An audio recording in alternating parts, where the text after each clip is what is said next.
that's actually, I think, at the core of most Interesting. mental distress is your current reality compared to the perceived desired reality. That is as distant as those two get, your reality to what you think it should be, your distress will be great or low.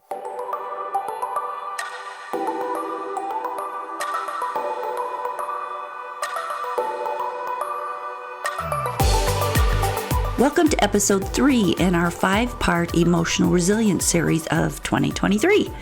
I hope you've listened to part 1 and 2. If not, here's a little background. I joined an emotional resilience group a few years back. There was a physical therapist, a composer, a nurse, a home economics teacher, and me, a realtor.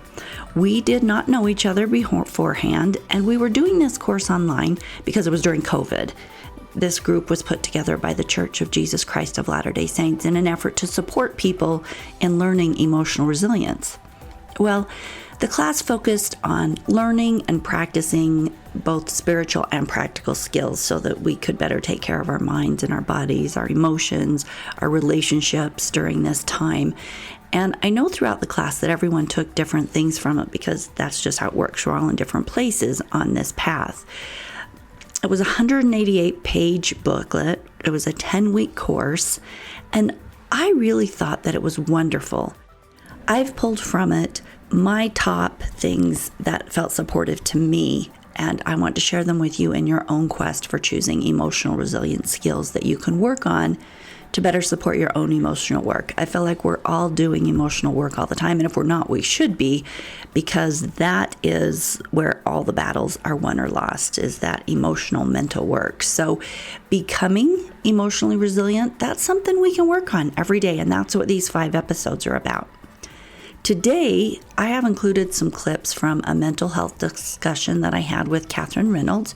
She is a marriage and family therapist who has shown up in all of our episodes so far.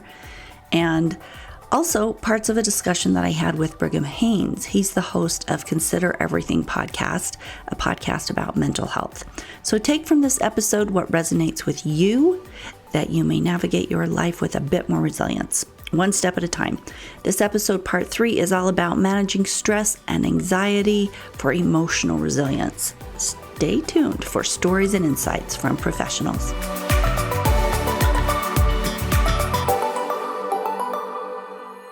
Stories are our lives in language.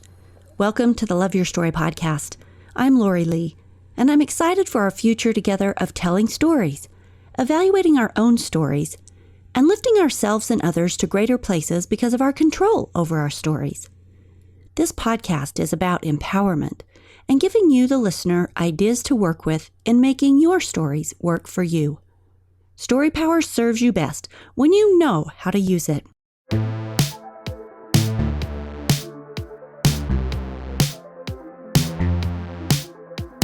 Let's put a few things out on the table. The first is a reasonable look at stress. It's a buzzword in our culture. We're going so fast, we're stressed out. Some see it as a badge of honor, even an indicator that they're moving and shaking. But for some, it's gone off the charts and shifted into a debilitating anxiety. So I want to discuss this for a bit. Let's dissect it. Stress in and of itself, guys, that's just a normal part of life. It's how the brain and the body respond to any demand, a problem to be solved at work, an important decision that you need to make. The right amount of stress helps you focus and reach your goals, helps you protect yourself. So stress in the right doses can be an important part of functioning well. So then the question becomes, when does it become too much? Well, when stress becomes uncontrolled worry or perfectionism or a predominant fear that things will never go well, that you won't be good enough to solve the problem at work, then you start dealing with anxiety. Well, anxiety or a feeling of excessive worry or nervousness can cause serious barriers for us. It doesn't fade when the situation is taken care of, it just continues to build. So I asked Catherine Reynolds about her thoughts on stress and anxiety, and she gave some definitions and ideas I thought you would find interesting. Here are her thoughts. So you are an expert in dealing with stress and anxiety, and these two things seem to be super prevalent in our world today. So many people suffering with anxiety disorder. What are your thoughts as a therapist about why this seems to be so big now? And then what can you tell us about how to manage it, how to heal?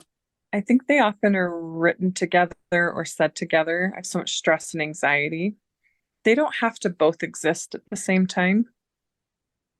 They're two different things and they're not interchangeable. They can be seen that way, but it's not technically accurate. So stress is very common. It's never ending and it won't stop. Stress exists on all sides and it's good and healthy for us.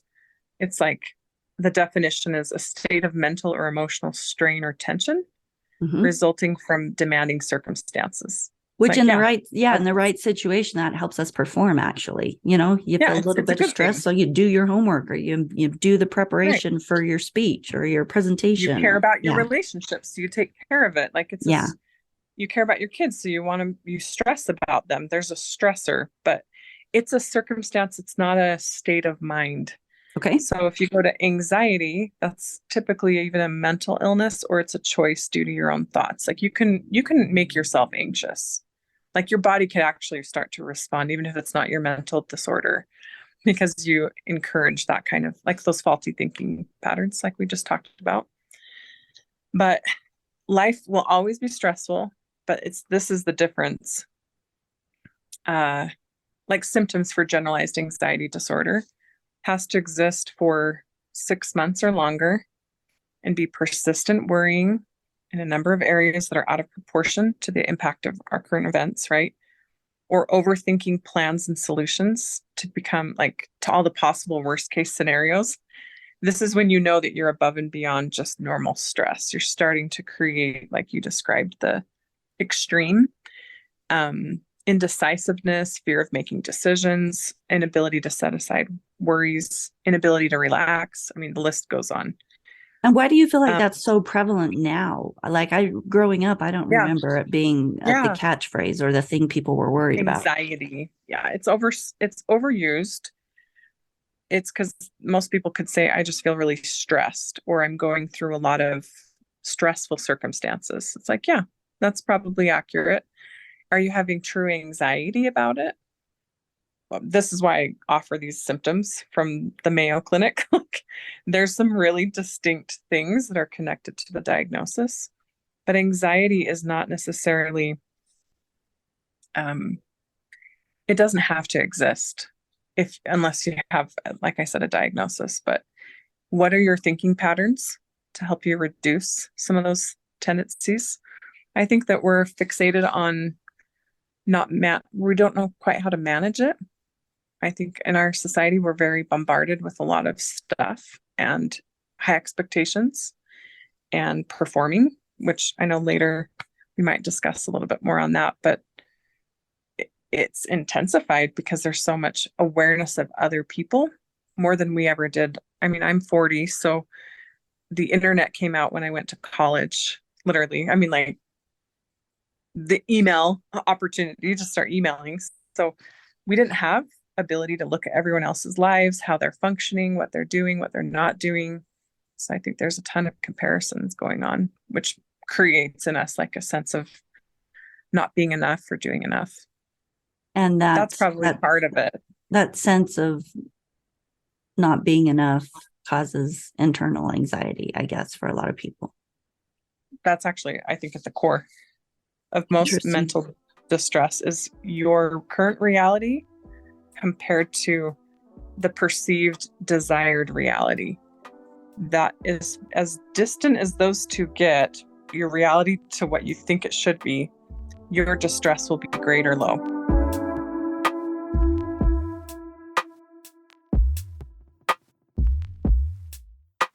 Comparison can be a stressor. Let's look at perfectionism, because this thought error is a big contributor to anxiety as well, and it ties into comparison. Perfectionism is the belief that if we are not perfect in everything that we're doing, that we are a failure, that we're not good enough. Well, perfectionism is not a sign that you do things well. It is an inner belief that if you don't do things perfectly, that you're unacceptable. And obviously, since no one does things perfectly, this is a terrible waste of time and mental energy. Let's hear what Brigham Haynes has to say about perfectionism. I believe the word perfect is kind of contradictory to what perfectionism is, because it doesn't make sense, in this aspect. Because if you think about it, if everything has to be 100% correct all the time, nobody's going to be learning anything. They're never going to expound on anything because they're too scared to make a mistake, because perfectionism means that you never, ever fail. And the truth is, in order to perfect something, you have to fail in something. So for instance, like with anybody like Conor McGregor, I love watching Conor McGregor because he's funny, but he's also really good at what he does. He's a UFC fighter. And he talks about how when he quit his construction job, he got the crap beaten out of him. He had no idea what he was doing in UFC, but he kept showing up, and through failure, he's become almost a perfect fighter. You would consider him pretty much, if you wanted the perfect symbol of fighting, you would pick Conor McGregor, because he's well-rounded in everything and when it comes to fighting. So when I think of perfectionism, what I've dealt with, I've had to realize that failure is just a truth that everybody has to deal with. And perfectionism, I honestly hate the word. I usually don't say hate because it's not a great word, but I hate the word perfectionism because a lot of people deal with it and it doesn't make sense, because if something's perfect, you got to fail. And those two are definitely contradictory. So that's what I think about it. Well, logically, you can look at perfectionism and you can say, nobody's ever going to be perfect at anything. I mean, you're just really not. And so to live up to that is, it's just a false conception. But then on top of that, logically, you can look at it and tell yourself, okay, well, if it's also really an indicator of insecurity, that I feel like I'm not good enough unless I am perfect, then I just need to work on that self-concept. But the truth of the matter is, when you're dealing with these mental issues, logic doesn't have a lot to do with it. And approaching them logically isn't always the solution. So then my question would be, how do you, in the interviews that you've had with people on your show, and your own personal experience, what suggestions have you heard for being able to shift out of this belief and actually do it, since logic doesn't generally provide the answer?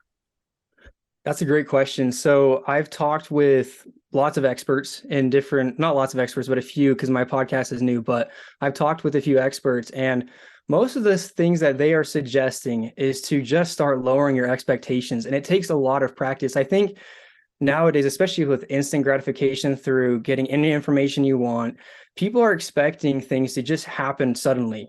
Something just, the happy leprechaun comes in and fixes everything for you. It's a happy pill, right? And the truth about that is that doesn't happen. And with perfectionism, what they've told me is you've got to start just lowering your expectations with things and feeling comfortable in the moment you're currently in. You don't have to want to stay there, but it's okay to just feel comfortable where you're at for right now. You can have bigger goals in mind, but if your mind is always one focused on one goal, and if anything else changes and it shifts to a different angle and you don't get to where you go exactly how you wanted it to, you're always going to feel empty-handed no matter what. So having lots of little goals is one of the biggest things they said, is have little goals in mind. Don't just have one giant goal, because then if you're just looking at one giant goal, then that's the only thing you're looking forward to. But if you create little goals, then you have lots of things to look forward to and to be able to feel like you achieved something. So overall, I would say just lower your expectations. It's okay to dream big, but don't make it so your life gets ruined because you don't get there immediately, if that makes sense. Of course. And how do you suggest that people adjust their self-concept in those spaces as they move along, as they are reaching smaller goals, and as they're sometimes failing at those smaller goals, right? They're not reaching perfection every day.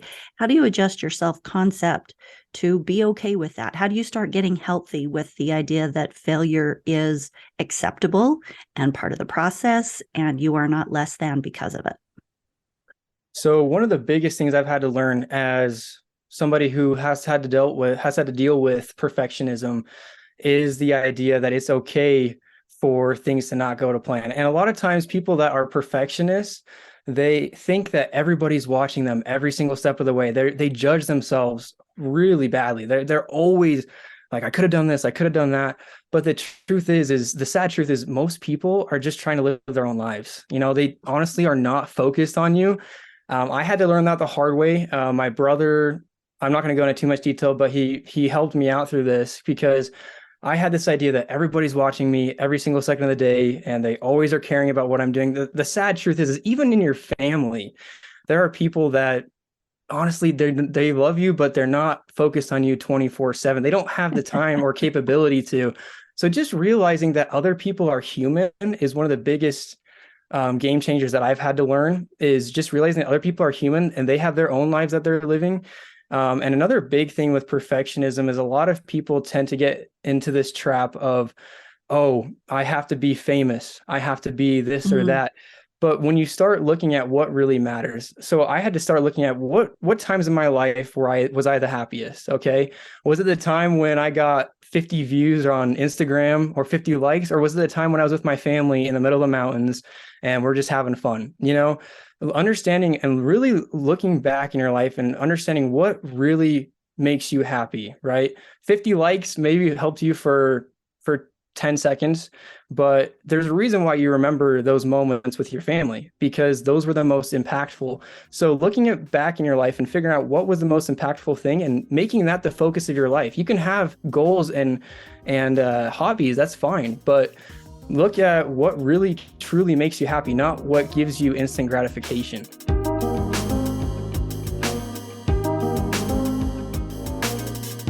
Catherine confesses to being a recovering perfectionist, and she has some great insights on how it isolates us from false connection. Here's my conversation with her. Our daughter should be this, or our husband should be that, or whatever, my mom should be this. Those expectations actually create a kind of a disparaging difference. And then we that's actually fascinating. That's true. Yeah. Then we don't accept the current reality that we actually are living in. And I would say when we tell people, accept the reality that you have, like it is what it is, people often think that's complacency. And I would say I believe that. So growing up, people told me, you have too high of expectations. And I'm like, well, that's really bothersome. I don't like people criticizing that. That's something that I think is one of my strengths. But about it, or the feeling not good enough, the not measuring up part, the obsession with the expectations. It's okay to have goals, like reach for high things and look forward to the future. Those are good things. But when it becomes distressing to you and we don't face what really is in front of us, then we do struggle. That's where anxiety, I think, and depression actually start to. So how do we get control of that? True presence. The power of now, like being in the moment, looking at what you have right in front of you. Accepting it is more than just like being all right with it. Acceptance is gratitude for it, seeing it for what it is. I would say an example is I'm single, not yet married. And if I constantly see myself in comparison to that expectation of where I should be or want to be, I will never be satisfied with the life that I have currently. Mm-hmm. If the marriage is rocky, or they have a child with a disability, or their money is never enough, you're always looking at what isn't there versus what is there. So truly being present with what you have. Super healthy thinking pattern right there. Yeah. Yeah. It's not false or toxic positivity even. It's kind of like grounding.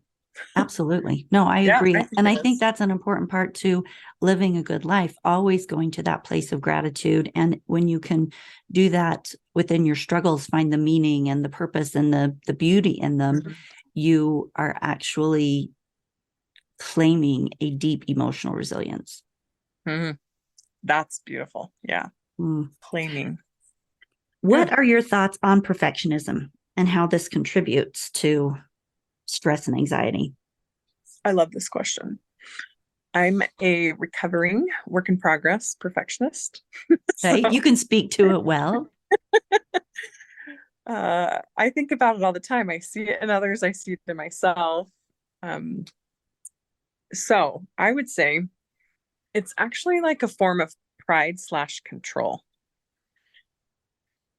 And it is what it is in that sense. It's an unhealthy coping mechanism. I definitely don't see it as a skill. People might see it as a perfecting thing. Like I'm working to perfect myself. It becomes unhealthy because it's basically saying, if I show up as perfectly as I can be, then I can control the outcome and therefore protect myself. And I know for myself as well, it's only short-term relief. That Okay. never really brings you long-term connection. Let me share 4 principles for increasing self-compassion and decreasing perfectionism. The first is that you must become aware of perfectionism in your thoughts. Notice when it's holding you back from doing and contributing, interacting, because you feel like what you're offering isn't perfect. So notice that. When you notice that, the number 2 is challenge those thoughts. That feeling, that need to hold back because of your fear, challenge it. Take yourself to the mat with the brutal truth that nothing anyone puts out there is ever going to be perfect, and we don't want to stay out of the game just because we're afraid that it's not going to be excellent. 3, accept that mistakes are a part of life. But like Brené Brown says in Daring Greatly, we have to get into the arena. We have to dare greatly in order to live a life that isn't small. We have to allow for vulnerability. And then number 4, accept and love yourself and all your imperfections. It's okay. We are all a mixed bag of weaknesses and strengths. Join that club of humanity proudly. Those who struggle with stress and anxiety each have their own story, their own triggers.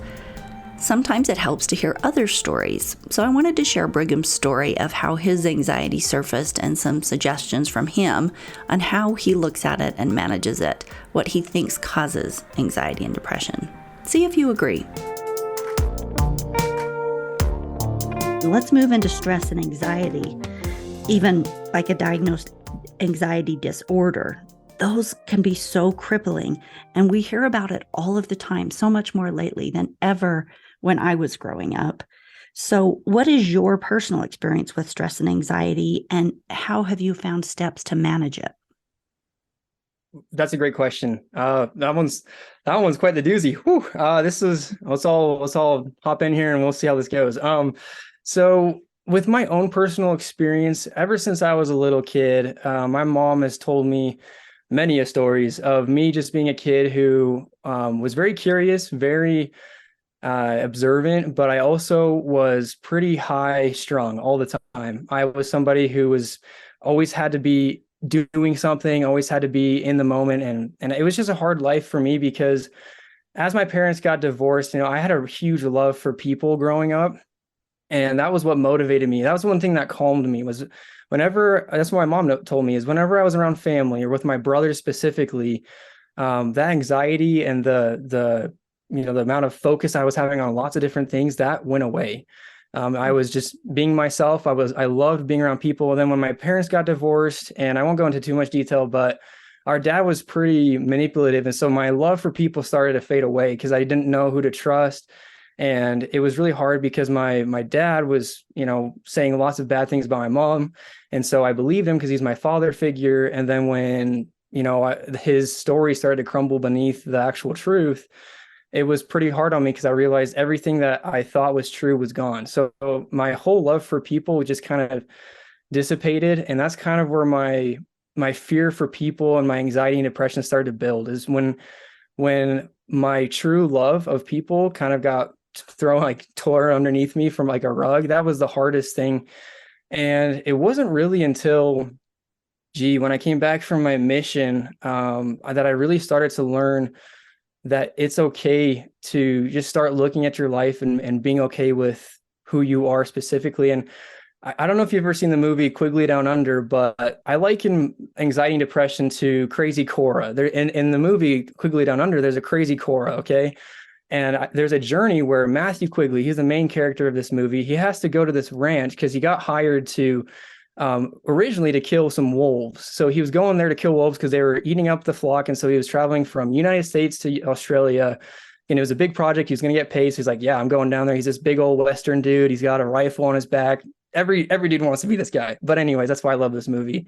So he goes there and he has to, he doesn't have a horse or anything. So he has to get taken there by some of the workers from this ranch. So, and Crazy Cora, she's I believe, I'm not sure if she's a prostitute or not, but she definitely is somebody who gets paid for doing certain things that people shouldn't do. And these ranchers are they like women, so they brought Crazy Cora on this journey. And as they were going through this journey, Quigley Down Under, or Matthew Quigley, he's going through this journey, and she likes him a lot, but she's getting really annoyed, or he's getting really annoyed with her because she's crazy. She just says some of the most ludicrous stuff you could ever hear. But once he starts getting to know her and getting to know her story and realize that she went through a lot of trauma, like for instance, while trying to protect her baby, she accidentally killed her baby in the process because she was trying to cover up the mouth of the baby in order to make sure that the bad guys couldn't find them. But in doing that, she killed her baby. Her husband left her. So as Quigley started to look at her story and not look at her as crazy, things started to get a little better.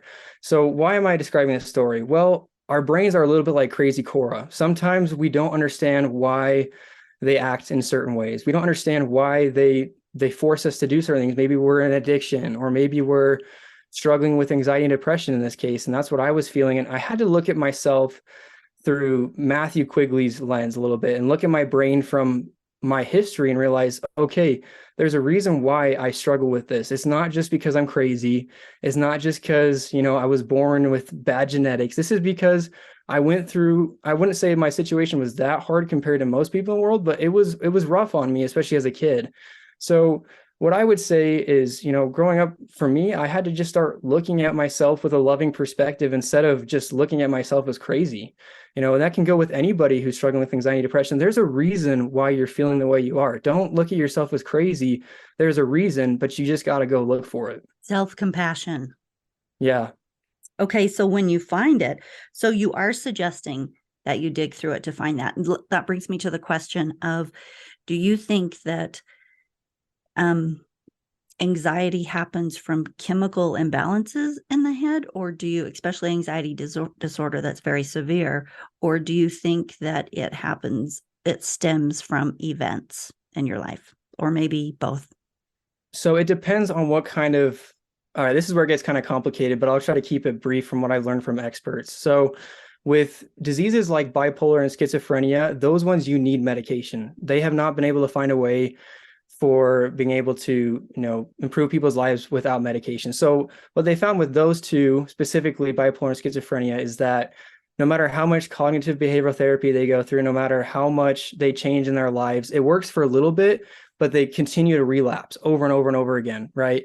And what I mean by relapse is they go back into their old ways. They start, getting depressed, and their life start to get really hard again. Whereas with somebody who deals with anxiety and depression, it depends on. And part of what I've learned is part of it's genetics, but most of it is from trauma and from how you grew up. Okay, so there's a lot of studies that show that there was actually a study done in the Philippines where they had a twin. They had twins. Okay.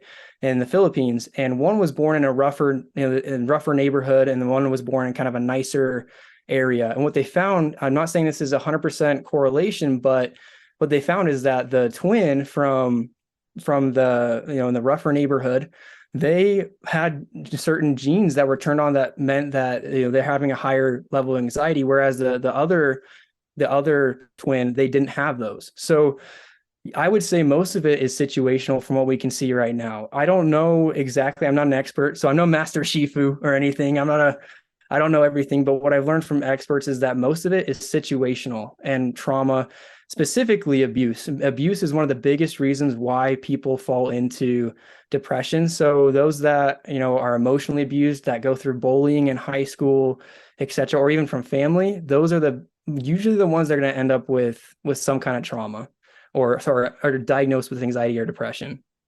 Okay, so I want to challenge that a little bit, because what if you're a listener who has a child, grown or otherwise, that has not been abused and they're still suffering from those things? Could it be a little dicey to say that most of it's going to come from trauma because that labels people?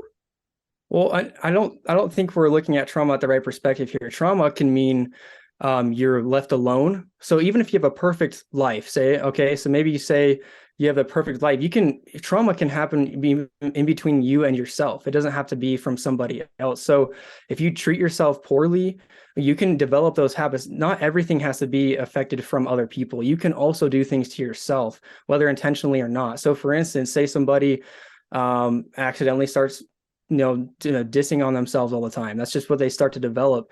So what I mean by that is not that it's just that from sexual abuse, but the majority of the situations that we're seeing where people are diagnosed, a lot of those have some kind of trauma within their life. So whether it's from bullying, so we don't know. Even as parents, my mom didn't know that sometimes I was bullied in high school. I didn't tell her some of these things because when I was in high school, I seemed like a perfect kid, right? Like my family would talk to me, but I wouldn't mention some of the things that were happening. So I'd challenge you a little bit on that, because sometimes we think that their lives are perfect, but we don't see the full situation there.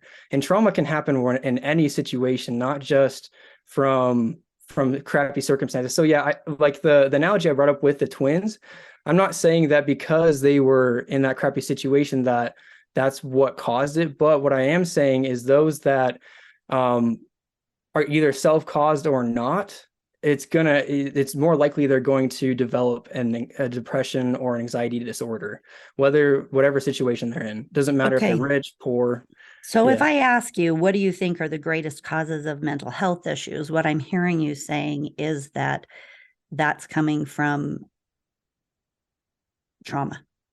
Yeah, trauma from both yourself, if you're teaching yourself bad habits, or from addiction, right? So trauma can mean anything. It doesn't mean like you see a car wreck or anything, or you get abused. It can mean you get into an addiction and it starts ruining your life. That's a form of trauma as well, because you see your life crumbling beneath you.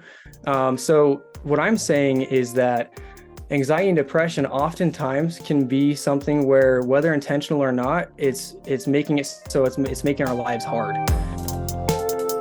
Here's some suggestions from Catherine for dealing with stress and anxiety. Okay, so then how, as a therapist, do you help people deal with an anxiety disorder? And do people get over it? Is it something where you can shift out of it? Well, it's interesting because as I've read things, it says that you can develop it, meaning that can be something that happens in your lifetime. You're not just inevitably predisposed to get it and then you just have to deal with it. I do see people work through anxiety. I've experienced it. I do have an anxiety issue.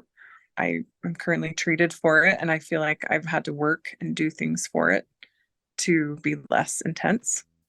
Knowing my limits, lowering expectations. This is kind of answering your other question, is how do I see this in my practice as the biggest cause of stress and anxiety? This is it. It's expectations of self, life, circumstances, how others we love think they should be. Let me mention a few things that you can use to help you. There are a lot here, so just listen and see which one fits best for you. If you can take one or two, great. The first one is talk with God. Know that He understands exactly who you are. All the good, all the bad, all the struggle. Imagine Him sitting close and listening to you and offering support as you talk with Him. Does anything come to mind that feels supportive? What advice can you feel? The second one is to ponder. When you feel stressed and anxious, go to a place of rest and pondering. Sit quietly and reflect on times that you felt blessed and supported. I think it's also helpful to, when you're pondering, sit in a space of gratitude for the things that are going right. I like to use the psalm, quote, "Be still and know that I am God," unquote. The third, consider your expectations. Without a doubt, our emotions hop on a roller coaster when expectations are not met. When life doesn't turn out as we expected, we feel disappointed, we feel angry, we can feel panicked. These feelings raise your blood pressure and can cause deep anxiety and stress. Learning to manage those expectations, to allow for the flow of life and unexpected twists and turns in our life road, that's going to help us navigate these spaces better. All things shall give you experience. Another quote I like, even when they are unexpected. The fourth thing, be aware of when you are stressed. Check in with yourself. Notice if you're not sleeping well, if you're getting angry easily, if you have low energy, if you feel depressed. When you notice these things, you're noticing indicators that stress is probably high in your life. Find a go-to that works for you to relax. Maybe refer back to the pondering, the talking with God. Maybe it's time that you just slow down, that you breathe, that you take some time for a nap. Reach out for a chat with a friend that's really supportive to you. Be good to you and know what works to manage your stress. Figure that out. Maybe go on, do a little research into your own self of when you're feeling stressed, what are the things that help you to decompress and take it down a level. You can also check your stories. What are you telling yourself about your life? Are you creating unneeded stress by harboring stressful thoughts about how busy you are or how you're not enough? What are those internal voices saying? And how can you start to shift those to being supportive? In Mosiah 4:27, it says, quote, "See that all things are done in wisdom and order, for it is not requisite that a man should run faster than he has strength," unquote. I think this is an incredibly powerful and supportive verse of Scripture because it reminds us that we don't have to be going a million miles an hour in order to be worthy of good things. Okay, number 5, stress can often be relieved and managed by being active. We have physical bodies that are tied to our minds, the human soul. When we work out, we get endorphins and they affect our mood. Use this. Walk, run, bike, lift weights, be physical, do something that gets that emotion and that anxiety, that there's an avenue for it to work its way out. Number 6, stay connected with people. Family and friends, those who love and support us, can often be the smartest move. I remember being in a therapy session once and talking with my therapist about how I was feeling down and maybe not even safe in my home during one of my marriages. So I went over to my parents' house to stay for a while. I was really surprised by her response because I was just telling her what had happened, but she congratulated me on intuitively knowing where to go for safety and support. That sometimes we need a change of scenery, sometimes we need to talk something out, sometimes we just need a hug, and we need to know that we're not alone. So going to your people. In episode 4 of this series, we'll be talking specifically about how to create and nurture healthy relationships because they are just so important to human mental health and happiness. So that's a big one. The 7th point here is sometimes we just need to take things one step at a time. Ask yourself, what is the most important thing I can do right now? Maybe it's super simple, but when we feel overwhelmed, taking things one step at a time becomes this really brilliant move. I feel like I do this pretty regularly, and I do this only because if not, I get paralyzed. I may have 10 super big things on my calendar, and I'll look at this and I'll freeze up because there's just too much to do. But if I can look at what is the next step I need to take in this, then I can do that. The other podcast interviews can wait their turn. My packing for my trip can wait until I get this dinner party over with. I don't need to worry about that lesson I need to teach until after I take care of my client meeting today. I put things in the order that they need to be met, do that next thing on the list, and know that I will do the one after that when it comes up. This has really helped me. It lowers my stress level. It takes out the good for the best, the thing that I need to deal with right in front of me. So try that. And last, number 8, I'll just mention practicing mindfulness. When we can pull ourselves in from all the crazy stories we have going on in our mind, stories that are laced with fear and responsibilities that we're feeling crushed by, step away and get present. And what I mean by that is stop and really just be in this moment. As I've talked with people who have dealt with mental health issues and have found their answers, this often comes up. Things look completely different when they just stop and use their senses. Is there really anything to be fearful of in the moment? What can I see and hear and smell and feel on my skin? Like, what is the story right now, and can I just let go of that? What's actually going on around me? Sometimes the best thing is to get out of your head and get into your body. I have to constantly remind myself to do this, but when you can do it and when you can start to do it habitually, you have a completely different life experience because being present is so powerful. You must be present to win. In my discussion with Brigham Haynes, he had some ideas about how the things we get involved in affect our psyche and the environment that we are in, how it can crush us or really help us deal with things. So here's a couple of points that he brought up.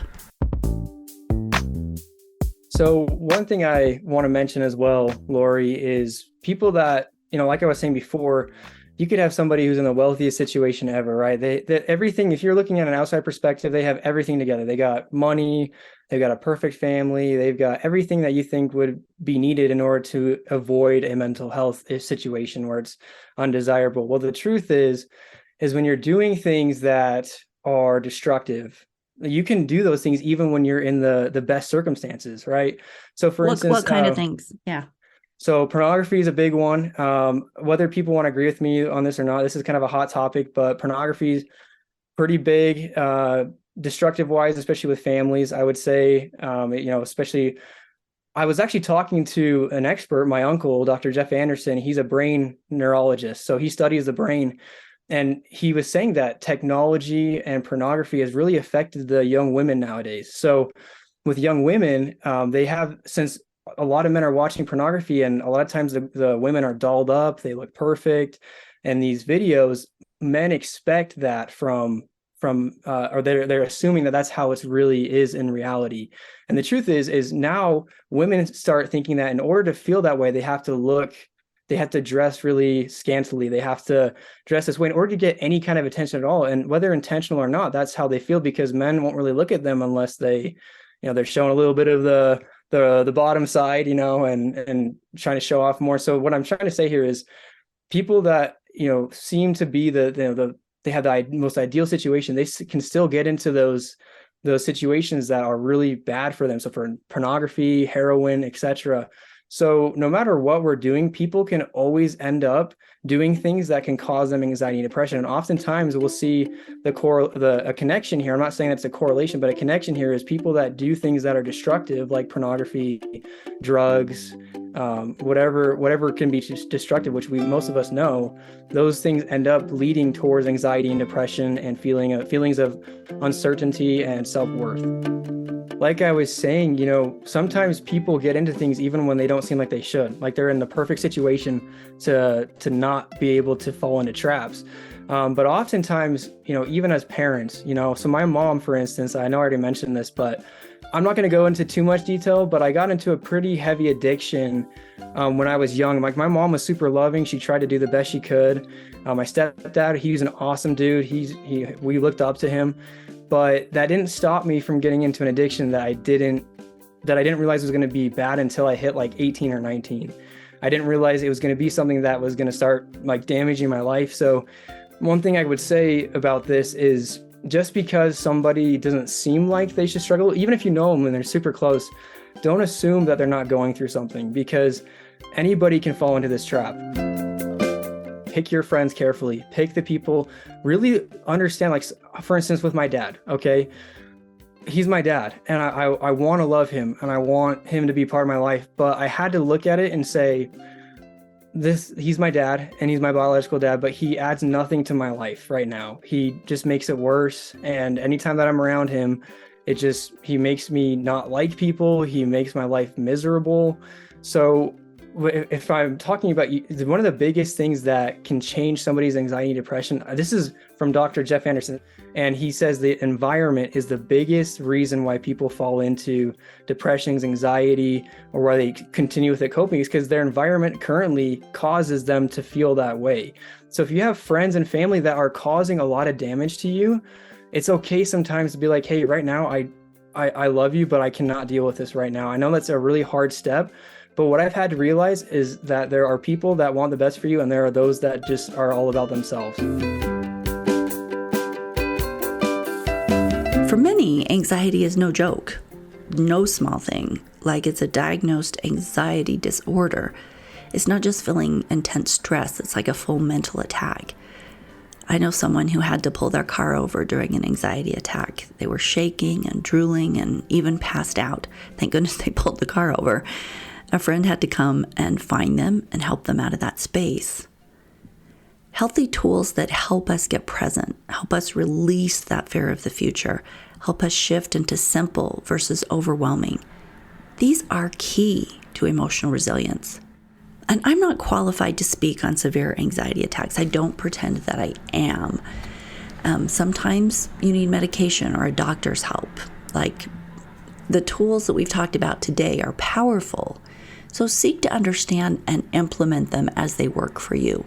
Even just one of them can make a big thing doable for you. And then if you need professional help, of course, seek that help. These are just tools that you can implement to help you on this really, rocky path. Brigham Haynes and I talked about this idea of seeking solutions. Here's what he had to say. Start talking with people, okay? You got to start talking with therapists. So the first thing I would suggest is talk to a therapist. So talk to somebody who you can trust and who can see your situation, which is oftentimes a therapist, and they can help you sort through what you're feeling, but also they're the ones that are going to be able to see a little bit more clearly while you're going through a little bit more of a struggle, to see if you really need medication or not. And oftentimes people that are in such a deep rut, they oftentimes recommend medication. So if your question is, do I support medication? I 100% do, because I'm no expert. And from what the experts tell me, they say that sometimes you do need medication. So, I was listening to an interview with Lady Gaga and Oprah, and Lady Gaga suffers from a lot of mental health issues just on a regular basis. And she was being really open and blunt about how she struggles every day just to even function, right? But she really drove home the point that there is a different cocktail of medication that's going to work for everyone. You might suffer or feel, self-diagnose or feel like you suffer from the same thing she does. But when it comes down to it, you two are probably, because of your chemicals and, all the different things going on with you, you're going to have a different concoction of drugs that work for you. So if medication is the answer for you, then you need to know that it's not the same as your buddy who's depressed. It's going to be something that you work with professionals and you test things, because sometimes they don't work. Sometimes they make you sick, right? Like, it's a process of coming up with the right medication. So what I hear you saying is mental health is very different for everyone. Consider deeply what your trauma triggers may be, and start with a therapist to maybe dig into some of that, to help you decide if you need medication, to help you decide if there's things to talk through and to deal with. And maybe it's a combination of both for a while. Maybe you don't need it. Like, it's going to be very individual, that journey, but be open to whatever that journey may hold for you. Is that accurate? Yeah. One thing I want to add as well here is that you shouldn't expect the doctors or the therapist to be your solution. So I can testify this from personal experience. I went into therapy and thought, therapy was going to solve all my issues. They were just going to pick through everything, and then I would just be fine after I walked out of the office. Same with medication. So I'll kind of go into a little bit of my history here. I won't go too deep, but I thought some people thought I had ADHD. So I went into the office and I got prescribed ADHD medication. And from there, I thought my life was going to go 100 times better. Okay. I thought, oh, this is the happy pill. It's going to work. It's going to change everything. Truth is those things are just little boosts. They are not meant to cure everything. Like I was saying, your brain is super complicated. There's a crazy core up there in your brain that you got to start understanding and learning how your brain works. Because oftentimes we just act on habit, right? Instinct. So what I want to preface here is what I would start doing from what I've learned from lots of different, researching, is start doing the small things. Okay. So one of the biggest things that they found, whether it's cliche or not, is start cleaning your room. Make your space super clean and the way you want it to be, because everything stems from where you live. If you're in your house 24/7, it's messy, it's gross. Oftentimes that starts to go into your mind as well. So I want to preface this by saying you got to start doing the small things first. You can't expect the doctors and the therapists to just solve your issues. You have to start putting work in yourself as well. I also wanted to know what he suggested as far as loved ones who support those who struggle with anxiety and depression. And here is what worked for him. As people who are supporting, say, children or loved ones who are dealing with mental illness, what are the best things that we can do to support and love, especially when they are not young children? Let's say we have adult children or an adult spouse or just a friend that we love. How do we be supportive in their struggles when, one, we may not understand it, or two, they have their own agency, so they don't really listen to what we think, or maybe we just don't know what to say. Like, how do we support if we aren't the ones struggling? So one of the biggest things that, when I moved up here to Roy, that was the turning point in my life. It was really rough. I got back home from my mission, and oftentimes when you come home early from a mission, it can, whether intentional or not, it can be pretty rough, culturally, socially. And so when I got back home from my mission, I was feeling a lot of guilt, a lot of all kinds of stuff, all kinds of feelings. And one of the biggest things that helped me out the most was my brother. When I got here, he loved me from who I was. He was always available for me when he was available. He wasn't saying like, oh, you can call me in the middle of the night, because we got to sleep. There's things that you have to do, but he was there to listen to me. Sometimes I've learned that when I'm talking to somebody, say I'm going through something rough, right? If I'm just there and talking with them, sometimes by me talking and explaining what I'm feeling, it starts to click. I'm like, oh, that makes sense. Now I know why I'm feeling this way. And I find a route to how to fix that. So one of the biggest things I would say is be available to listen. Don't even say, like, my brother didn't say a word half the time. He'd just sit there and listen. And then I'd be like, oh, well, that makes sense. Why am I doing it? So the biggest thing that I could say to anybody is just be available, because oftentimes when you try to get involved and you have no idea what they're experiencing, you're just going to make the situation worse.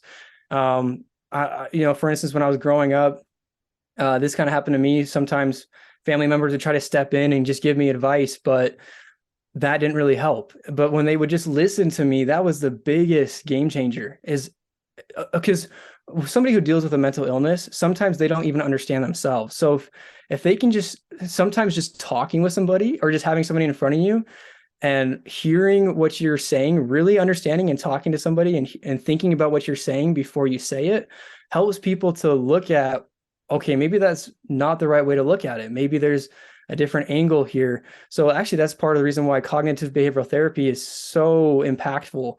Aaron Beck was the creator of cognitive behavioral therapy. He's called the father of cognitive behavioral therapy. I do an episode about him.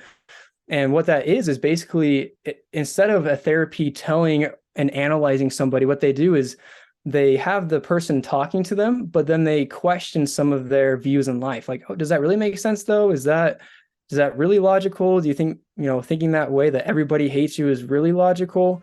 So it's almost like teaching people to question things. So honestly, biggest thing, just be there, listen, and sometimes be polite, but also question them sometimes, but in a polite way. Be like, does that really make sense though?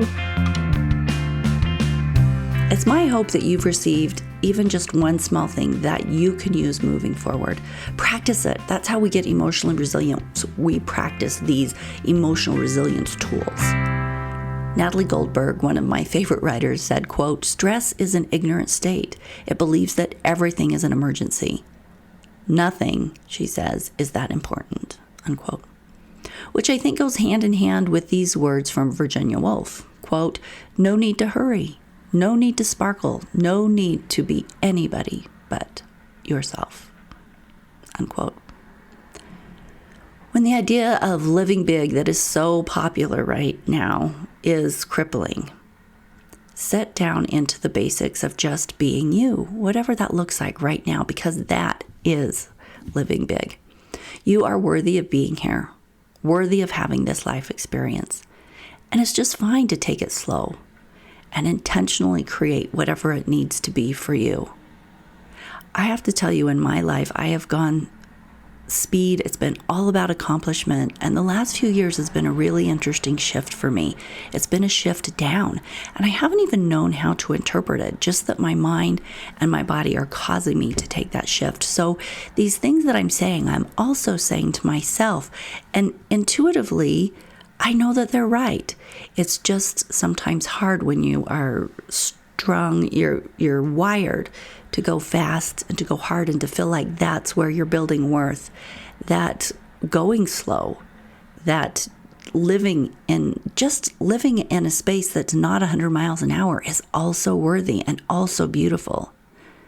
Living with intention doesn't mean that everything is on superpower. It simply means that you are intentionally choosing what works for you, what brings you satisfaction and joy and connection. And we all have permission to go at whatever speed looks like goodness for us right now. And for me, I don't know where you're at, but for me right now, that is a shift down. And as I'm shifting down, I'm finding that there is a lot of beauty in having time to read, having time to sit on the patio and listen to the stream. Theoretically, I'd always thought, yeah, that's the life, but I'd never let myself do it for any long amount of time because I had to get out and do things that were more meaningful. But as I'm getting into that shifting down, these are beautiful spaces and they are worthy, and I'm still learning and teaching myself that. It's all a process. Thank you for being here today. Join us in 2 weeks for episode 4. It's called Stronger Together, Building Resilience Through Healthy Relationships. Please share this episode with anyone you know who is working to manage stress and anxiety, because you never know what tip is really going to give them another tool that helps them through a rough day. You never know what's going to land with them. Share the love, people. Thanks for being here.